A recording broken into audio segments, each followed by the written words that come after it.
भैली माई खटाई अरे बाप रे बाप कलजू कैले बा चढ़ाई अरे बाप रे बाप कलजू कैले बा चढ़ाई अरे बाप रे बाप फुफुहर ममहर लागत नइखे मानावा सारा नाता खिचतावे अभी सरुआ नावा फुफुहर ममहर लागत नइखे मानावा सारा नाता खिचतावे अबे सरुआ नावा सालिया चार सरहद भैली रसमलाई अरे बाप रे बाप सालिया चार सरहद भैली रसमलाई अरे बाप रे बाप कलजू कैले बा चढ़ाई अरे बाप रे बाप कलजू कैले बा चढ़ाई अरे बाप रे बाप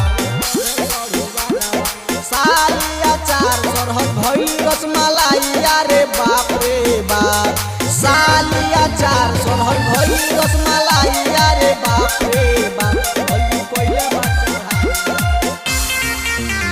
अपना ही बाप माई के देता लोग गारी सास ससुर के बनल बा पुजारी सास ससुर के बनल बा पुजारी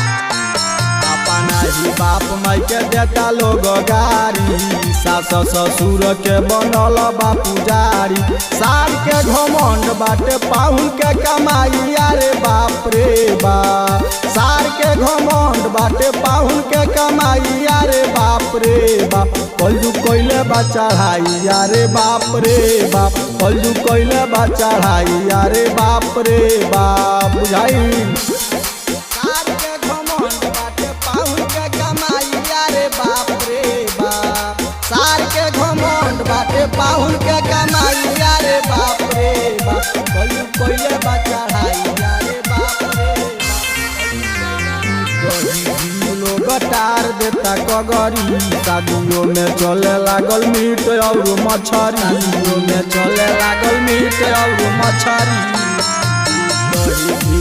गटार देता कगरी शादियों में चले लागल मीट और मछरी अंडा दे तो पढ़ता रे अंडा खाई अरे बाप रे बाप अंडा दे तो पढ़ता रे अंडा खाई अरे बाप रे बाप कलजू कैले बा चढ़ाई अरे बाप रे बाप कलजू कैले बा चढ़ाई अरे बाप रे बाप अंडा दे तो पढ़ता रे अंडा खाई अरे बाप रे बाप अंडा दे तो पढ़ता रे अंडा खाई अरे बाप रे बाप कलजू कैले बा चढ़ाई यादो योधेश जी पड़ल अफसोस में घीओ जियान होता कुकुरा के पूंछ में जियान होता कुकुरा के पूंछ में यादो योधेश जी पड़ल अफसोस में घीओ जियान होता कुकुरों के पूंछ में यादो जितेंद्र कहता रे गाना गाई अरे बाप रे बाप यादो जितेंद्र कहता रे गाना गाई अरे बाप रे बाप कलजू कैले बा चढ़ाई अरे बाप रे बाप लू कैले बा चढ़ाई अरे बाप रे बाप बुझाई।